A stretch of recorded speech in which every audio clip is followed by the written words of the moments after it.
ಅಕ್ಷತಾ ಕನ್ನಡಿ ಮುಂದೆ ನಿಂತಾಗ ಇದು ನನ್ನ ಸ್ಟ್ರಾಂಗ್ ಪಾಯಿಂಟು, ಹಾಗಾಗಿ ನಾನು ಇಂಡಸ್ಟ್ರಿಯಲ್ಲಿ ಇದ್ದೀನಿ ಅಂತ ಏನು ಅನ್ಸೋದೇನು? ಸತ್ಯ ಮತ್ತು ಪ್ರಾಮಾಣಿಕತೆ. ಅದೇ ತುಂಬ ಕಷ್ಟ. ಇವಾಗ ತುಂಬ ದ್ವೇಷಗಳನ್ನು ಹುಟ್ಟಾಕೊಂಡ್ಬಿಡುತ್ತೆ ಅದು.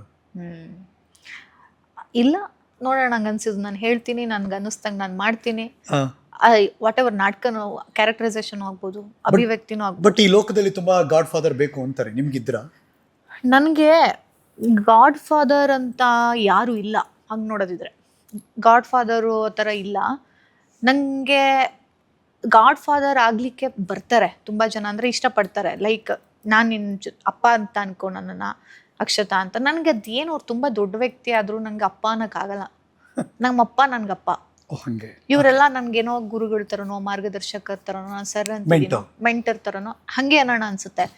ಅದರ್ವೈಸ್ ನನಗೆ ಈ ಕ್ಷೇತ್ರದಲ್ಲಿ ತುಂಬ ಜನ, ಒಬ್ಬರೇ ಅಂತಲೇ ಹೇಳೋಕ್ಕಾಗಲ್ಲ, ತುಂಬ ಜನ ಹೆಲ್ಪ್ ಮಾಡ್ತಾರೆ. ನನ್ನ ಚೈಲ್ಡ್ಹುಡ್ ಫ್ರೆಂಡ್ಸ್ಗಳು ನಂಗೆ ತುಂಬ ಹೆಲ್ಪ್ ಮಾಡ್ತಾರೆ. ಹಾಗೆ ನನಗೆ ಕೆಲವೊಂದೆಲ್ಲ ಯಾವುದಾದ್ರೂ ಕನ್ಫ್ಯೂಷನ್ಸ್ ಆದಾಗ, ಒಂದಷ್ಟು ವಿಷಯಗಳು ಮಾತಾಡಬೇಕು ಅಂದಾಗ ನಮ್ಮ ಕವಿರಾಜ್ ಅವ್ರ ಹತ್ರ ಮಾತಾಡ್ತೀನಿ. ಕವಿರಾಜ್ ಸರ್ ನಂಗೆ ತುಂಬ ಚೆನ್ನಾಗಿ ಹೇಳ್ತಾರೆ, ಬರಹಗಾರರು. ಅವರು ನನ್ನ ಗೈಡೆ. ಇಡೀ ಫ್ಯಾಮಿಲಿಯವರು ನನ್ನ ಜೊತೆ ನಿಲ್ತಾರೆ, ಗೊತ್ತಿರುತ್ತೆ. ಒಂದಷ್ಟು ಏನೋ ಆಗ್ತಾನೇ ಇಲ್ಲ ಅಂತ ಅಂದಾಗ, ನಾನು ಸ್ವಲ್ಪ ಫೇಲ್ ಆದಾಗ ಯಾರ ಹತ್ರನೂ ಹೋಗಲ್ಲ. ನಂಗೆ ಮಾತಾಡಕ್ಕೆ ಒಂಥರ ಬೇಜಾರಾಗ್ತಿದೆ ಅಂದಾಗ ಒಬ್ಬರಿರ್ಬೇಕು ಅಂತ ಬಯಸ್ತೀನಿ. ಯಾರನ್ನು ಹೇಳ್ಕೊಂಡು ಯಾರು ನಂಗೋಸ್ಕರ ಸಹಾಯ ಮಾಡಿದ ಉದಾಹರಣೆಗಳು ನೋಡಿಲ್ವಲ್ಲ. ಟೈಮ್ ಜೊತೆ ಬಿಟ್ಬಿಡೋಣ ಅನ್ಸ್ಬಿಡುತ್ತೆಲ್ಲ. ಟೈಮ್, ನಮ್ಮ ಸೋದ್ರ ಮಾವ ತೀರ್ಕೊಂಡಾಗ ನನಗೆ ತುಂಬ ಸಮಯ ಬೇಕಾಯಿತು ಆಚೆ ಬರೋಕ್ಕೆ. ಅದು ಅಲ್ಲದೆ ಅವರ ಗದ್ದೆ ಜಮೀನು ಎಲ್ಲ ನೋಡ್ಕೋಬೇಕಾಗಿ ಬಂತು. ಅದು ನಾನು ನೋಡ್ಕೊಳ್ತೀನಿ ಅಂತ ಅವರಿಗೆ ಭರವಸೆ ಕೊಟ್ಟಿದ್ದೆ ನಮ್ಮ ಅಜ್ಜಿಗೆ. ಅಜ್ಜಿ ಒಬ್ಬರೇ ಆದರು. ನನ್ನ ಆ ಅಜ್ಜ ಹೆಚ್ಚುಗಮ್ಮಿ 80ನೇ ವಯಸ್ಸಿನಲ್ಲಿ ಹೋಗಿ ಸೂಸೈಡ್ ಮಾಡ್ಕೊಂತಾರೆ. ಇವೆಲ್ಲ ಏಟು ನಾನು ಒಬ್ಳದೇ ಆಗಿರೋ, ನಮ್ಮ ಮನೆಯವ್ರದ್ದಾಗಿತ್ತು. ನಾನೆಲ್ಲ ಹೊರಗಡೆ ಹೋಗಿ ನಾಟಕ ಮಾಡ್ಕೊಂಡು 4 ಜನನ ಮೀಟ್ ಮಾಡಿ ಎಲ್ಲ ಮರಿಬೋದು, ಅಥವಾ ನನ್ನನ್ನು ಮರೆಸೋಕ್ಕೆ ತುಂಬ ಸಾಧನಗಳಿದ್ದಾವೆ, ಬರಿಬೋದು, ಓದ್ಬೋದು. ಆ ಹೆಣ್ಣು ಮಕ್ಕಳುಗಳಿಗೆ, ನಮ್ಮ ಆ ಚಿಕ್ಕಮ್ಮಂದಿರಿಗೆ, ನನ್ನ ತಾಯಿಗೆ, ನನ್ನ ಅಜ್ಜಿಗೆ ಯಾರೂ ಇಲ್ಲ. ಅವರಿಗೆ ನಾನು ಮಾರಲ್ ಸಪೋರ್ಟಾಗಿ ನಿಲ್ಲಬೇಕು, ನಾನು ಇರಬೇಕು. ಅಡುಗೆ ಮಾಡ್ಕೊಂಡು ಊಟ ಮಾಡಲ್ಲ, ಅಷ್ಟು ನೊಂದುಬಿಟ್ಟಿತ್ತು ಟೈಮಲ್ಲಿ. ಜೊತೆಲಿರಬೇಕು ಅಂತೆಲ್ಲ ಇರ್ತೀನಲ್ಲ. ಆವಾಗ ನನಗೆ ಯಾರಾದರೂ ನಿನ್ಗೇನಾಗ್ತಿದೆ ಅಂತ ಕೇಳೋದು ಕಮ್ಮಿ. ಈಗ ಪ್ರಸನ್ನಂದು ನನ್ನ ವಿಷಯದಲ್ಲೂ ಅಷ್ಟೇ.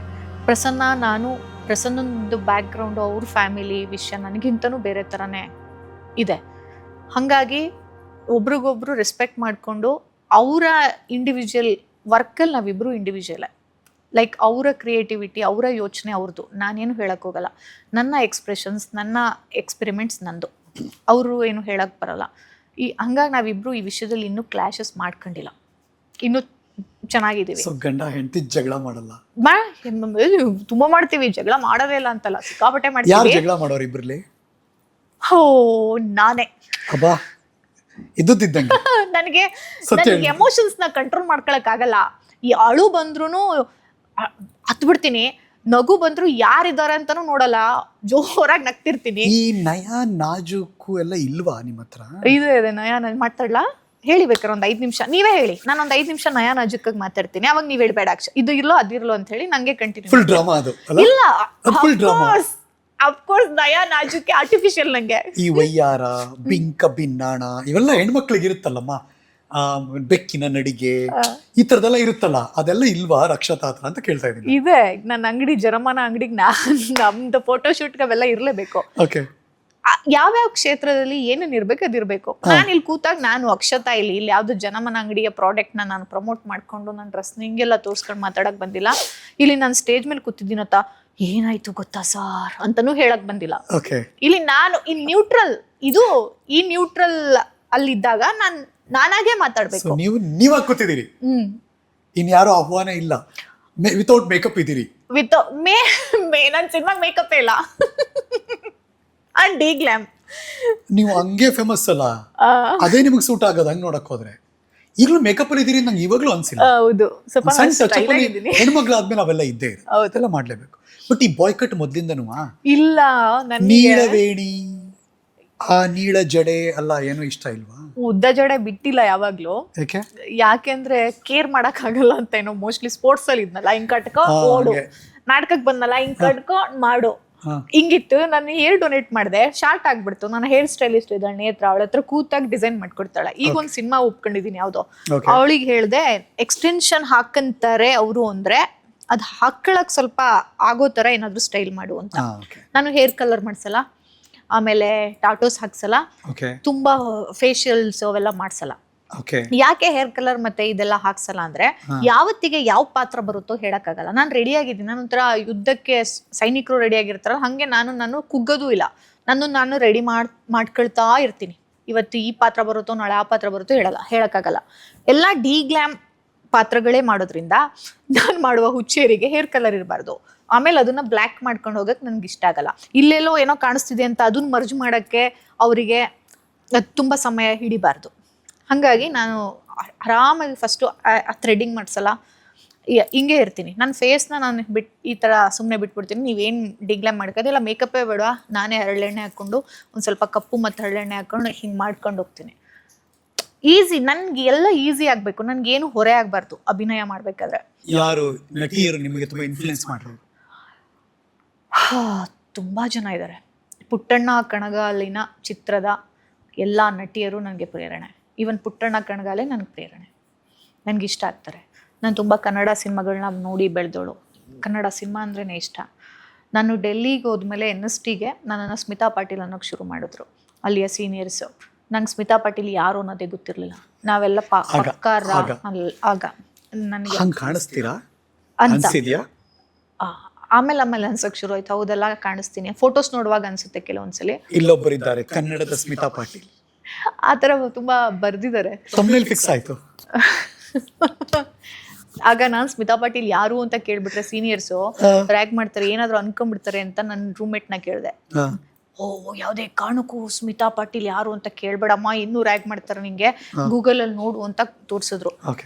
ನೋಡಿ ನಾನೇ ಚೆನ್ನಾಗಿದ್ದೀನಲ್ಲ ಅಂತ ಅನ್ಕೊಂಡಿದ್ದೆ. ಅಂದ್ರೆ ನಾನು ಇನ್ನು ಅವಾಗೆಲ್ಲ ನಾನು ಸ್ವಲ್ಪ ಡೆಲ್ಲಿಗೆ ಬಂದವಳು ಅಂದ್ಮೇಲೆ ಇನ್ನೂ ಸ್ಟೈಲಿಶ್ ಆಗ ಬಂದವಳು. ಮೈಸೂರಿಗೆ ಹೋದವಳು ಅಂದ್ರೆ ಇನ್ನೂ ಸ್ಟೈಲಾಗಿ ಹೋದವಳು. ನಾನು ಕೂದಲು ಮೊದಲಿಂದನೂ ಕೆಂಚ್ಕಿತ್ತು. ನಾನು ಡಿ ಗ್ಲಾಮ್ ಆಗಕ್ಕೆ ಶುರು ಮಾಡಿದ್ದೆ ಥಿಯೇಟ್ರನ್ನ ಪ್ರಾಕ್ಟೀಸ್ ಮಾಡೋಕ್ಕೆ ಶುರು ಮಾಡಿದಾಗ. ಈ ನ್ಯಾಚುರಲ್ ಆಗಿರಬೇಕು, ಯಾವಾಗ ಏನು ಪಾತ್ರ ಬರುತ್ತೆ ಅದಕ್ಕೆ ಅಡಾಪ್ಟ್ ಆಗೋ ಥರ ನಾನು ನ್ಯೂಟ್ರಲ್ ಆಗಿ ಇರಬೇಕು ಅಂತ. ಸ್ಮಿತಾ ಪಾಟೀಲ್ ಫಿಲಿಮ್ ನೋಡಿದೆ, ಭೂಮಿಕಾ, ಏನು ಆ್ಯಕ್ಟ್ರೆಸ್. ಅಲ್ಲಿಂದ ನನಗೆ ಸ್ಮಿತಾ ಪಾಟೀಲ್ ತುಂಬ ಪ್ರೇರಣೆ ಆದರು. ಕನ್ನಡದಲ್ಲಿ ಹಾಗೆ ನೋಡೋದಿದ್ರೆ ನನಗೆ ಸರಿತಾ ಅವ್ರು ತುಂಬ ಇಷ್ಟ ಆಗ್ತಾರೆ ಪರ್ಫಾರ್ಮೆನ್ಸಲ್ಲಿ. ಆಮೇಲೆ ಇತ್ತೀಚಿನ ನಟಿಯರುಗಳು ತುಂಬ ಚೆನ್ನಾಗಿ ಆ್ಯಕ್ಟ್ ಮಾಡ್ತಿದ್ದಾರೆ. ಇತ್ತೀಚೆಗೆ ತುಂಬಾ ಕಷ್ಟಪಟ್ಟು ನಿಧಿ ಹೆಗಡೆ ಚೆನ್ನಾಗಿ ಮಾಡ್ತಾಳೆ, ಚೈತ್ರಾ ಆಚಾರ್ಯ ಚೆನ್ನಾಗಿ ಮಾಡ್ತಾಳೆ, ನಮ್ಮ ಪ್ರಿಯಾ ಶಟಮರ್ಷನ್ ಮಾಡ್ತಾಳೆ. ತುಂಬಾ ಜನ ಇದ್ದಾರೆ. ಥಿಯೇಟರ್ ಬ್ಯಾಕ್ ಗ್ರೌಂಡ್ ಅಲ್ಲಿ ಇರೋರು ಕರೆಕ್ಟ್ ಹೇಳ್ತಾ ಇದ್ರಲ್ಲ? ಮೋಸ್ಟ್ಲಿ ಹೌದು, ಇಲ್ಲ ಮಾಡ್ತಾರೆ. ಹಂಗೆ ಹೇಳ್ತಿದ್ದೀರಿ ನೀವು, ಅದಕ್ಕೆ ನಾನು ಯಾರು ಹೇಳ್ತಿದ್ದೀರಿ ನೋಡ್ತಾ ಇದ್ದೀನಿ. ಪ್ರಿಯಾ ಆಗ್ಲಿ ಚೈತ್ರ ಆಗ್ಲಿ ಎಲ್ಲ ಕಾಲೇಜ್ ಡೇಸ್ ಇಂದ ಅವರೆಲ್ಲ ಹಾಗೆ ಇರೋರು ಕೂಡ. ಅವರು ಪರಿಚಯ ನಂಗೆ, ಅವರು ಇರೋರು ಮತ್ತೆ ಈಗ್ಲೂ ಅಷ್ಟೇ. ಅವ್ರು ಮೇಕಪ್ ಮಾಡ್ಕೊಂಡು ತುಂಬಾ ಗ್ಲಾಮರ್ ಆಗಿ ತೋರ್ಸ್ಕೊಳಕ್ ಚೂಸ್ ನನ್ನ ಪಾತ್ರ ಏನು ಅಂತ ಚೂಸ್ ಮಾಡೋ ಹೆಣ್ಮಕ್ಳು ಇವರೆಲ್ಲರೂ ಕೂಡ ಬಂದಿದ್ದೆಲ್ಲ ಒಪ್ಕೊಳ್ಳೋರಲ್ಲ. ಆಮೇಲೆ ಹೀರೋಯಿನ್ ಆಗಕ್ಕೆ ಹೊರಟೋರು ಅಲ್ಲ ಇವ್ರು. ಹೌದು, ಎಕ್ಸಾಕ್ಟ್ಲಿ. ನಿಧಿ ಆದ್ರೂ ಅಷ್ಟೇ, ಯಾರೇ ಆದ್ರೂ ಅಷ್ಟೇ. ಅದಕ್ಕೆ ನೀವು ಕರೆಕ್ಟ್ ಆಗಿ ನಿಮ್ಮ ಮನಸ್ಥಿತಿಗೆ ಯೋಚನೆ ಮಾಡ್ತಿದ್ದೀರಾ. ಅವ್ರನ್ನ ಚೆನ್ನಾಗಿ ಮಾಡ್ತಾವ್ರನ್ನ ಸ್ಕ್ರೀನ್ ಅಲ್ಲಿ ನೋಡಕ್ಕೆ ಒಂಥರ ಖುಷಿ ಆಗುತ್ತೆ. ಸಿನಿಮಾ ನಿಮ್ಗೋಸ್ಕರ ಕಾಯ್ತಾ ಇದೆ, ಪ್ಲೀಸ್ ಬನ್ನಿ ಅಂತ ಕರೆದು ನಿಮ್ಗೆ ಆಕ್ಟ್ ಮಾಡಿಸಿ ಕಳಿಸ್ಕೊಟ್ಟಿದ್ದ ದಿನಗಳದು ಇಲ್ಲ ಗುರು. ಬೆವರು ಸುರಿಸಿದೀನಿ ನಾನು ಇಲ್ಲುವೆ, ಪ್ರತಿ ಅವಕಾಶನೂ ಹುಡ್ಕೊಂಡ್ ಬಂದಿದ್ದಲ್ಲ ಹಂಗೆ ಅಂತನಾ? ಹಿಂಗೆ ಇಲ್ಲ, ಹಂಗಿಲ್ಲ. ಆಮೇಲೆ ನಾವು ಸಿನಿಮಾದವರು ಹಂಗು ರೆಡ್ ಕಾರ್ಪೆಟ್ ಆಸಿ ಕರ್ಸಿಲ್ಲ. ಆದ್ರೆ ಸಿನಿಮಾ ನಮ್ದು ಸ್ಕ್ರೀನಿಂಗ್ ಆಗಿ ನನ್ಗೆ ಅವಾರ್ಡ್ ಕೊಡ್ಬೇಕಾದ್ರೆ ರೆಡ್ ಕಾರ್ಪೆಟ್ ಮೇಲೆ ವಿಜೃಂಭಿಸ್ತಾರಲ್ಲ, ಅವಾಗ ನನಗೆ ಅನ್ಸ್ತಿರುತ್ತೆ. ಅದು ನಮ್ಮ ಬೆಂಗಳೂರು ಕರ್ನಾಟಕದಲ್ಲ, ಬೇರೆ ಕಡೆ ಹೋದಾಗೆಲ್ಲ. ಇದು ರೆಡ್ ಕಾರ್ಪೆಟ್ ಅಲ್ಲಿ ನಡ್ಕೊಂಡು ಹೋಗೋದು, ರೆಡ್ ಕಾರ್ಪೆಟ್ ಅಂತ ಇರ್ತಾರೆ. ಏನೋ ಒಂದು ಕಾರ್ಪೆಟ್ ಅಪ್ಪ ನಡ್ಕೊಂಡು ಹೋಗೋದು ಅಂತ ಅನ್ಸುತ್ತೆ. ಅಲ್ಲಿಗೆ ಆ ಕ್ಯಾಮ್ರಾ ಇವೆಲ್ಲ ನೋಡಿದಾಗ ನಾನು ಈ ಪಾತ್ರ ಮಾಡಲಿಲ್ಲ, ಆದರೆ ಈ ಪಾತ್ರಗಳಿಗೆ ನನಗೆ ರೆಡ್ ಕಾರ್ಪೆಟ್ ಅಂತ ಅಂದಾಗ ಅಯ್ಯೋ ದೇವ್ರೆ. ನಾನು ಮಾತಾಡಬೇಕು, ಯಾವ ಥರ ಮಾತಾಡಬೇಕು ಅಂದರೆ ನಮ್ಮ ಎಲ್ಲ ನೊಂದ ಬೆಂದ ಎಲ್ಲ ಪ್ರಾಂತ್ಯದ ಹೆಣ್ಣು ಮಕ್ಕಳ ಪಾತ್ರ ನಾನು ಮಾಡಬೇಕು, ದಣಿಬೇಕು ನಾನು ಸಿನಿಮಾದಲ್ಲಿ. ಸೋಲಿಗರ ಹೆಣ್ಣುಮಗಳಿಂದ ಹಿಡಿದು ಬುಡಕಟ್ಟು ಜನಾಂಗದ ಹೆಣ್ಣುಮಗಳಿಂದ ಹಿಡಿದು ಪ್ರತಿ ಹಂತದಲ್ಲಿರುವಂತಹ ನೊಂದ ಹೆಣ್ಣು ಮಕ್ಕಳ ಪಾತ್ರ ಮಾಡಬೇಕು. ಈವನ್ IT ಹೆಣ್ಮಕ್ಳು ಪಾತ್ರನೂ ಮಾಡಬೇಕು. ಯಾವುದೋ ಒಬ್ಬ ರೆಡ್ ಲೈಟ್ ಏರಿಯಾದಲ್ಲಿ ಅವಳ ತಳಮಳಗಳಿರುತ್ತಲ್ಲ ಆ ಹೆಣ್ಮಗಳು ಪಾತ್ರನೂ ತುಂಬ ಪಾತ್ರಗಳಿದಾವೆ. ಎಲ್ಲ ಹೀರೋಯಿನ್ ಆಗಬೇಕು, ಹೀರೋಗೆ ಹೀರೋಯಿನ್ ಆಗಬೇಕು ಅಂದ್ರೆ ಈ ಪಾತ್ರಗಳು ಯಾರು ಮಾಡಬೇಕು? ಆ ಪಾತ್ರ ಅರ್ಥ ಮಾಡ್ಕೋಬೇಕಾರ ಅಲ್ಲಿ ಹೋಗ್ಬೇಕಾ? ಯೂಶಲಿ ಅದೇ ನಾನು ಹೇಳಲಿಲ್ವಾ, ಈಗ ಪಾತ್ರ ಬಂದಾಗ ಹೋಗೋದಕ್ಕಿಂತ ಹೆಚ್ಚಾಗಿ ನಾನು ನನ್ನ ಪ್ರತಿ ಒಂದು ಹಂತದ ತಯಾರಿನಲ್ಲೂ ಇವನ್ನೆಲ್ಲ ಅಬ್ಸರ್ವ್ ಮಾಡ್ತಾ ಇರ್ತೀನಿ. ಪ್ರತಿ ರಾತ್ರಿ ಕಳೆದಾಗ ಅಂದ್ರೆ ದ ಡೇ ಓವರ್ ಮಲ್ಕೋತಾ ಇದೀನಿ ಅಂದಾಗ ಯೋಚನೆ ಮಾಡೋದೇನು, ಮಾರದಿನ ಬೆಳಗ್ಗೆ ಎದ್ದಾಗ ಯೋಚನೆ ಮಾಡೋದೇನು ಅಕ್ಷತಾ? ಮಲಗುವಾಗ ಅದು ಏನೋ ಗೊತ್ತಿಲ್ಲ, ಚಿಕ್ಕ ವಯಸ್ಸಿಂದ ಅಭ್ಯಾಸ ಆಗಿದೆ. ದೇವ್ರೆ ಒಳ್ಳೆ ವಿದ್ಯಾ, ಬುದ್ಧಿ, ಶಕ್ತಿ, ಪ್ರಾಮಾಣಿಕತೆ ಕೊಟ್ಟು ಪ್ರಪಂಚದಲ್ಲಿರೋ ಒಳ್ಳೆಯವ್ರಿಗೆಲ್ಲ ಒಳ್ಳೇದು ಮಾಡು ಅಂತ ಮಲಗ್ತೀನಿ. ಯಾರು ಒಳ್ಳೆಯವರು? ಯಾರು ಒಳ್ಳೆಯವ್ರು ಇರ್ತಾರೋ ಅವ್ರಿಗೆಲ್ಲ ಒಳ್ಳೇದು ಮಾಡು ಅಂತ. ಅದು ಹೌ ಡು ಯು ಡಿಫೈನ್ ಇವ್ರು ಒಳ್ಳೆಯವರು? ಇವತ್ತು ನೀವು ನನಗೆ PR ಇಲ್ದಿರೋ ಹುಡುಗಿಗೆ, ಗ್ಲಾಮರ್ ಇಲ್ದಿರೋ ಹುಡುಗಿನ, ಕಮರ್ಷಿಯಲ್ ಇಲ್ದಿರೋ ಹುಡುಗಿನ ಕರ್ಕೊಂಡ್ಬಂದ್ಬಿಟ್ಟು ದುಡ್ಡು ಕೊಡ್ತಾ ಇಲ್ಲ, ನಾವು ನಿಮ್ಗೆ ಏನು ಕೊಡ್ತಾ ಇಲ್ಲ, ಕರ್ಕೊಂಡ್ಬಂದು ಕೂರಿಸ್ಬಿಟ್ಟು ಮಾತಾಡ್ಸ್ತಿದ್ದೀರಲ್ಲ, ನೀವೇ ಒಳ್ಳೆಯವರು. ಬಿಗ್ ಬಾಸ್ ನಂತರ ಎಲ್ಲ ಟ್ರೋಲ್ ಪೇಜ್ಗಳು ಅವರು ಇವರು ಎಲ್ಲ ಕಂಟೆಂಟ್ ಹುಡುಕ್ತಿದ್ದ ಟೈಮಲ್ಲಿ ಗೌರಿ ಶಕ್ಕಿ ಅನ್ನೋರು ಪ್ರಸನ್ನನ ಮನವೊಲಿಸಿ, ಪ್ರಸನ್ನ ಆ್ಯಕ್ಚುಲಿ ಬರಲ್ಲ ಮೀಡಿಯಾಗೆಲ್ಲ, ಪ್ರಸನ್ನನ ಮನವೊಲಿಸಿ ಇಬ್ರದ್ದು ಬೇರೆ ಥರ ಶೂಟ್ ಮಾಡಬೇಕು ಅನ್ಕೊಂಡು ಬಂದ್ರಲ್ಲ, ಗೌರಿ ಶಕ್ಕಿ ಒಳ್ಳೆಯವರು. ಅವ್ರದ್ದು ಒಳ್ಳೆ ಯೋಚನೆ ಇದ್ರೆ ಒಳ್ಳೆಯವರು. ಕೋಳಿ ಹೆಸರು ಅಂತ ಸಿನಿಮಾ ಮಾಡ್ತೀನಿ ಅಮ್ಮ, ನಾನು ಇಷ್ಟು ವರ್ಷ ರಂಗಭೂಮಿ ಮಾಡ್ಕೊಂಡಿದ್ದೀನಿ ಅಂತ ಒಂದು ಕೈಯಲ್ಲಿದ್ದ ಒಂದಷ್ಟು ದುಡ್ಡನ್ನ ಸಾಲ ಸೋಲ ಮಾಡಿ ಖರ್ಚು ಮಾಡ್ಕೊಂಡು ಅದ್ರ ಬಗ್ಗೆನೇ ಕನ್ಸ್ಕೊಂಡು ತಮ್ಮ ಟೈಮ್ನ ಅದಕ್ಕಾಗಿ ಇನ್ವೆಸ್ಟ್ ಮಾಡ್ತಾರಲ್ಲ, ಚಂಪಾ ಮೇಡಮ್ ಒಳ್ಳೆಯವರು. ಚಂಪಾ ಶೆಟ್ಟಿ ಈ ಥರ ಒಳ್ಳೆತನನ ಹಾಗೆ ಹುಡುಕ್ಬೇಕು. ನೀನು ಇಲ್ಲಿ 4 ಜನಕ್ಕೆ ಅನ್ನ ಹಾಕ್ಬಿಟ್ಟಲ್ಲ, ಒಂದು 10 ಜನ ಎತ್ತೋ ಅಂತಂದ್ರೆ ಅದು ಹೆಂಗೆ ಒಳ್ಳೇದಾಗುತ್ತೆ?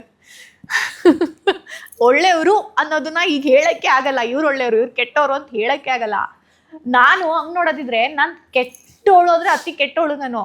ಯಾಕೆಂದ್ರೆ ಗುರು ನೀ ಹಿಂಗೆ ಅಂದ್ರೆ ಹಿಂಗೆ ಗುರು ಅಂತೀನಿ, ಅದಕ್ಕಿಂತ ಕೆಟ್ಟತನ ಇನ್ನೊಂದಿಲ್ಲ ಅನ್ನೋ ಕಾಲ ಇದು. ನಾ ಅದಕ್ಕೆ ಅವಾಗ ಹೇಳಿದ್ದು ದ್ವೇಷಗಳನ್ನ ಜಾಸ್ತಿ ಹುಟ್ಟಾಕೊಂಡ್ಬಿಡಲ್ವಾ ನೀವು ಅಂತ. ಇದೆ ನನಗೆ ಅನ್ಸುತ್ತೆ, ನನಗೆ ಕೆಲವರು ಒಬ್ಬೊಬ್ರು ನನ್ನ ಮೇಲೆ ಏನಾದ್ರೂ ಪೋಸ್ಟ್ ಹಾಕಿದ್ರೆ ಮುಗಿ ಬೀಳೋದು ನೋಡ್ಬೇಕು, ಇಷ್ಟೊಂದು ಜನ ಕಾಯ್ತಾ ಇದಾರ ನನಗೆ ಇದು ಮಾಡಕ್ಕೆ ಅಂತ. ಸೊ ಡಿಮ್ಯಾಂಡ್ ಅಲ್ಲಿ ಇದೀರಿ.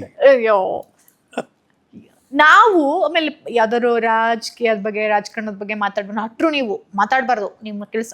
ಯಾಕೆ ಮಾತು? ಒಬ್ಬ ನಟನಿಗೆ ಈ ಎಲ್ಲವುಗಳ ವಿಮರ್ಶೆ ಮಾಡುವಂತಹ ಒಂದು ಗುಣ ಇರಲೇಬೇಕು, ಬೆಳೆಸ್ಕೊಳ್ಳೇಬೇಕು.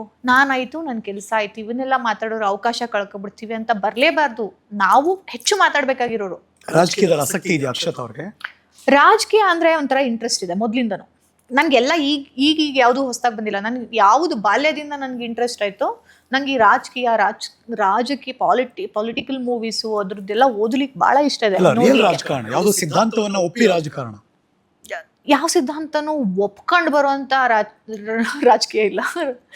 ಹಂಗಾಗಿ ಎಲ್ಲ ಪಕ್ಷದಲ್ಲೂ ಒಬ್ಬೊಬ್ರು ಒಳ್ಳೆಯವ್ರಾಗಿ ಕಾಣಿಸ್ತಾರೆ.